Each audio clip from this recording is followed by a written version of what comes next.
Hello everyone, मैं अभिलाषा Jahangir Rajasthan study point पे आपका स्वागत करती हूँ। अपना कल जनरल साइंस में पाचन तंत्र कंप्लीट हो गया था और कल मैंने बोला था कि अपन कल राजस्थान हिस्ट्री का स्टार्ट करेंगे टॉपिक। तो उसमें से पहले अपन ने एक तो सभ्यता देख ली, राजस्थान की सभ्यता देख ली और राजपूतों की उत्पत्ति देख ली है। तो आज राजपूतों की उत्पत्ति देख ली तो अपन राजवंश स्टार्ट करेंगे। तो पहले अपन वो राजवंश देखेंगे जो छोटे राजवंश है, क्योंकि बड़े राजवंश जैसे मेवाड़ है, मारवाड़ है और एक आपका कछवा राजवंश है, बीकानेर वाला राजवंश है, वो काफ़ी बड़े राजवंश है तो उसमें टाइम लगेगा अपन को। तो पहले अपन छोटे राजवंश देखते हैं कौन कौन से हैं, उसके बाद अपन बड़े राजवंश स्टार्ट करेंगे। तो आज अपन जालोर के राजवंश स्टार्ट करेंगे। चलो स्टार्ट करते हैं। कौन सा करेंगे अपन? जालोर के चौहान वंश, चौहान राजवंश। ठीक है,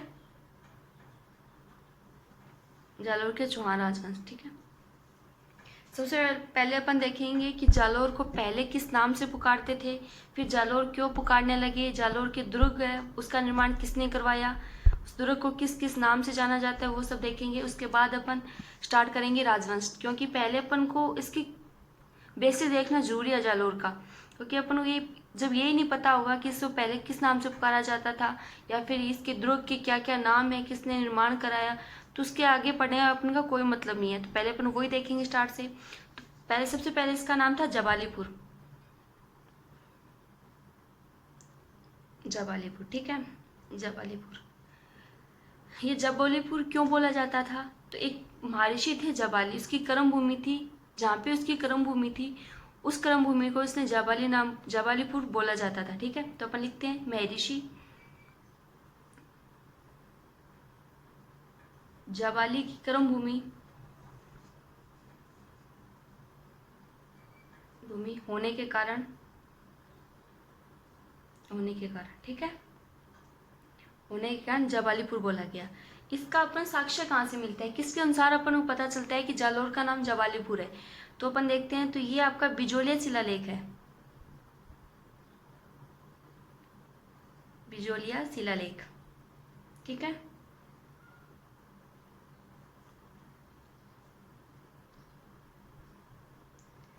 बिजोलिया शिलालेख के अनुसार अपन को पता चलता है कि जालोर का पहले नाम जबालीपुर था। ठीक है, उसके बाद जालोर पड़ा नाम, तो अपन जालोर देखते हैं कि जालोर क्यों बोला जाता है इसे।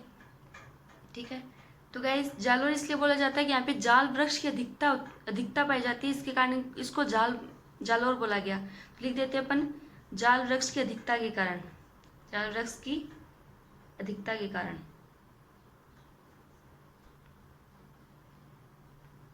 इसे जालोर बोला गया। ठीक है, नाम देख लिया अपन ने, जबालीपुर किसका नाम है? जालोर का। और जालोर क्यों बोला जाता है? जाल वृक्ष की अधिकता के कारण बोला जाता है। अब अपन जालोर दुर्ग देखते हैं, जालोर का दुर्ग।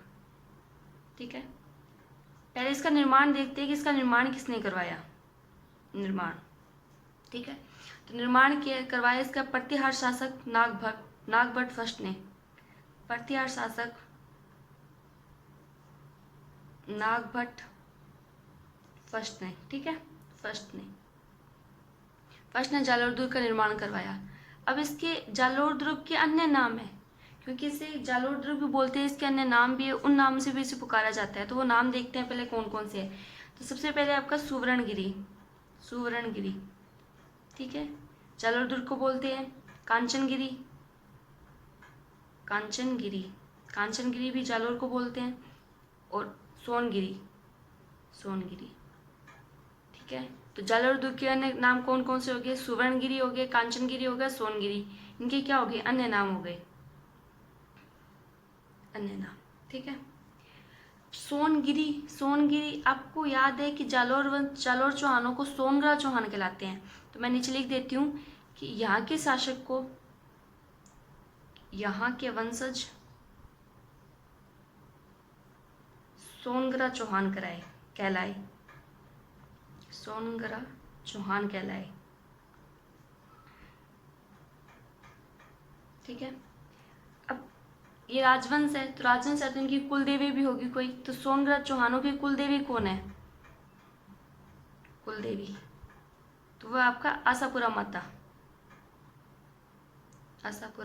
माता। ठीक है, बेसिक अपन ने देख लिया, जवालीपुर देख लिया, जालोर देख लिया, जालोर दुर्ग के नाम क्या क्या वो देख लिए, किसने इसका निर्माण करा वो देख लिया, और यहाँ के वंशज को क्या कहते हैं, सोनग्रास चौहान कहते हैं। इनकी कुलदेवी कौन है, आशापुरा माता है। ठीक है, अब अपन देखेंगे एक युद्ध देखेंगे, उसके बाद अपन राजन स्टार्ट करेंगे, क्योंकि एक युद्ध आएगा उसके बाद ही जो आपका आदि पुरुष है जो कीर्तिपाल चौहान है वो उस युद्ध से हार कर ही जालोर चौहान वंश की स्थापना करेगा। तो वो पहले अपन वो युद्ध देखते हैं कि कौन सा युद्ध है। तो युद्ध देखते हैं अपन। पहले एक तरफ है कीर्तिपाल चौहान,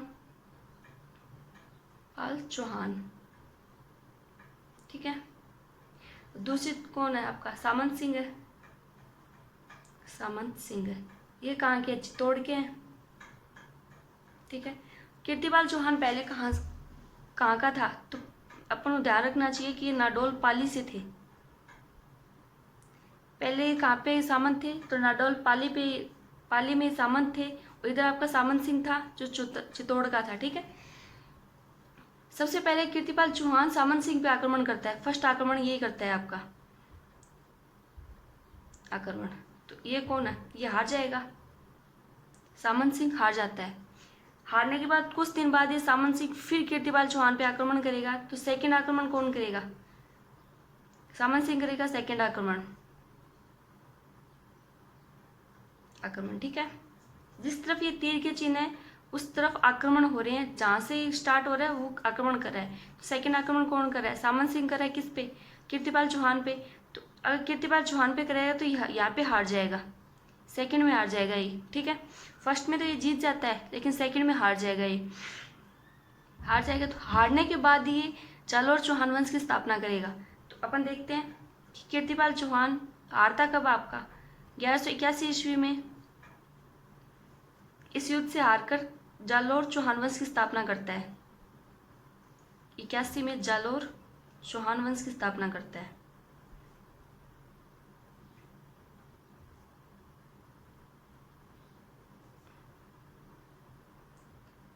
तो है, ठीक है, करते हैं। अब एक चीज़ मैंने आपको ये युद्ध बताया, क्यों बताया ये मैं अपन अभी बताती हूँ, क्योंकि आपसे इससे 2 या 3 क्वेश्चन बन रहे हैं। वो देखते हैं कि कीर्तिपाल चौहान किससे हारकर जालोर चौहान वंश की स्थापना करता है, तो वो सामंत सिंह से हारकर करता है। ठीक है, ये कौन से शासक से हारता है, तो सामंत सिंह था। ये सामंत सिंह कौन था, ये परमार शासक था, ठीक है। तो जालोर को परमारों से छीन के ये यहाँ पे स्थापना करता है। सामंत सिंह से हारकर ये परमार शासक से छीन कर ये जालोर चौहान वंश की स्थापना करता है। ठीक है, तो कितने में की, 1181 में जालोर चौहान वंश की स्थापना हो गई। तो अब इसका आदि पुरुष कौन हो गया, कीर्तिपाल चौहान हो गया। तो अपन कीर्तिपाल चौहान को पढ़ते हैं, कीर्तिपाल चौहान। ठीक है, चौहान।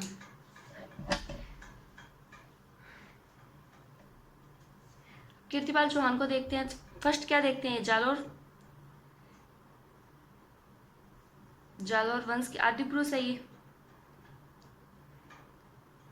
आदि पुरुष या फिर मूल पुरुष। ठीक है,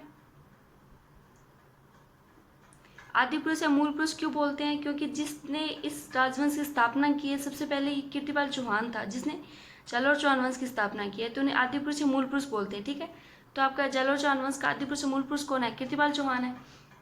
इसको एक उपाधि दी गई है, उपाधि कौन सी है, वो उपाधि आपको ध्यान रखनी होगी। कीर्तु एक महान राजा, कीर्तु एक महान राजा, ठीक है। ये उपाधि दी किसने, वो भी अपन देखते हैं। तो वह दी थी आपके मेणोद नैंसी ने, मेणोद नैंसी। ठीक है, उपाधि क्या है, कीर्तु एक महान राजा, किसने दी, मेणोद नैंसी ने। किसको दी, कीर्तिपाल चौहान को दी। ठीक है, अब इसने एक मंदिर का निर्माण किया, वो भी देख लेते हैं। तो जालोर में जांगलेश्वर महादेव मंदिर का निर्माण करवाया, जांगलेश्वर महादेव मंदिर का निर्माण करवाया,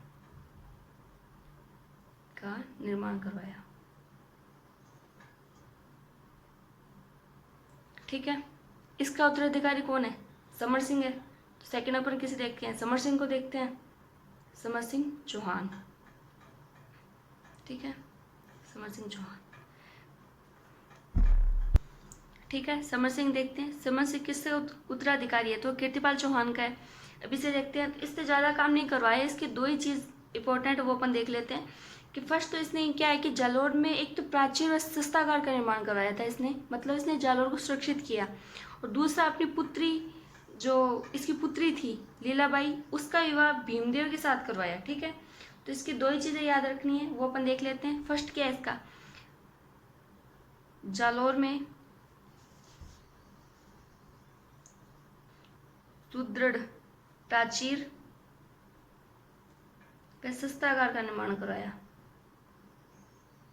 शस्त्रागार का निर्माण करवाया। ठीक है, करवाया। ठीक है, मतलब इसने क्या किया, जालोर को सुरक्षित करवाया, जालोर को सुरक्षित किया।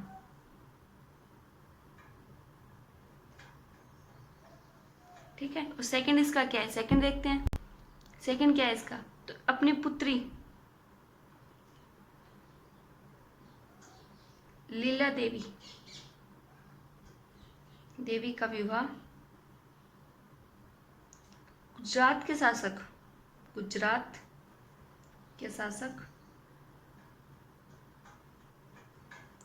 भीमदेव सेकंड से करवाया,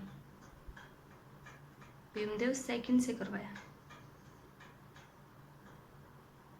ठीक है, अब सोच रहे होंगे मैम आपने विवाह क्यों बताया, शादी समारोह क्यों बताए, तो मैंने इसलिए बताया क्योंकि ये गुजरात के शासक था, ये अंतर्राज्य हो गया।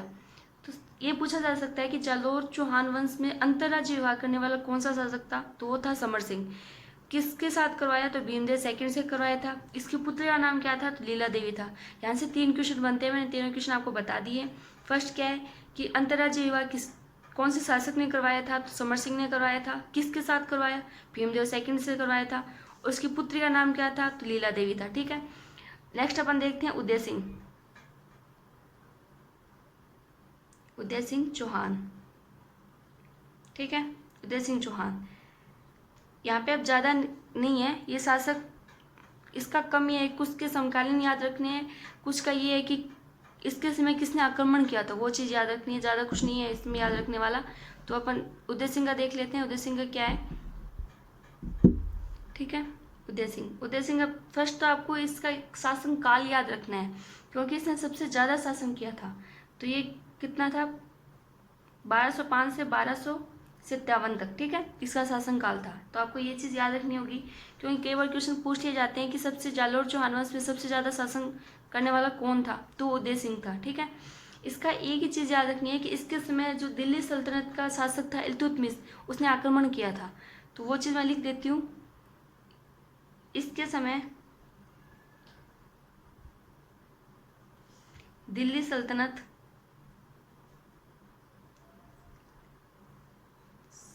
के शासक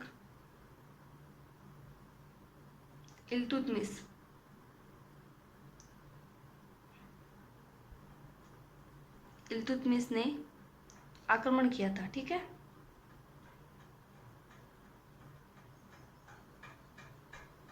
ठीक है, मैंने आपको ये चीज़ क्यों बताई, क्योंकि किसी के समकालीन पूछे जाते हैं और किसने आक्रमण किया, इनके दो ही चीज़ इंपॉर्टेंट है, क्योंकि 2-3 शासक ऐसे हैं। आगे आपका एक महान शासक आएगा कन्नड़देव चौहान, उसको अपन डिटेल से पढ़ेंगे, जिनको डिटेल से पढ़ने की जरूरत नहीं वो मैं आपको नहीं बता रही, जो चीज़ इंपॉर्टेंट है मैं आपको वही बता रही हूँ। नेक्स्ट अपन देखते हैं, नेक्स्ट आपका कौन है वो अपन देखते हैं, तो वो था चाचिंग देव चौहान। ठीक है, चौहान, इसका एक याद रखना है, इसका समकालीन याद रखना है कि इसके समकालीन कौन था, तो वो था नसीरुद्दीन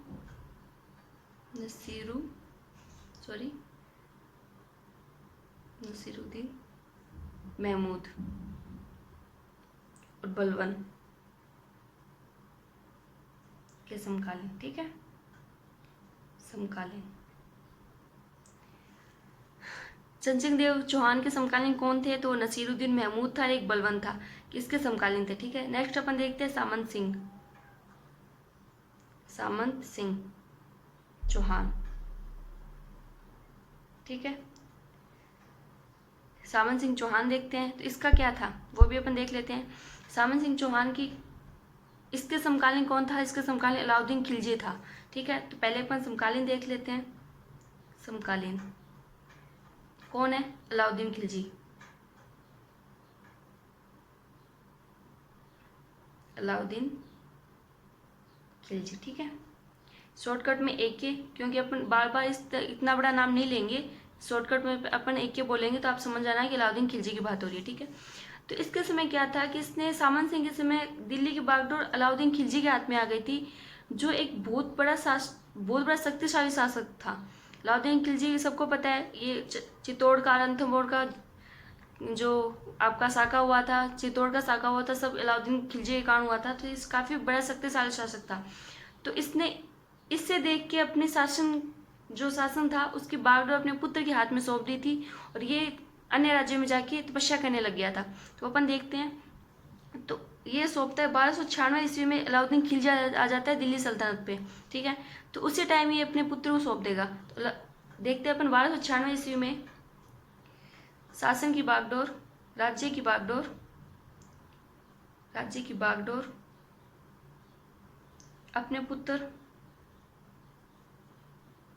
कानड़देव को सौंपता है।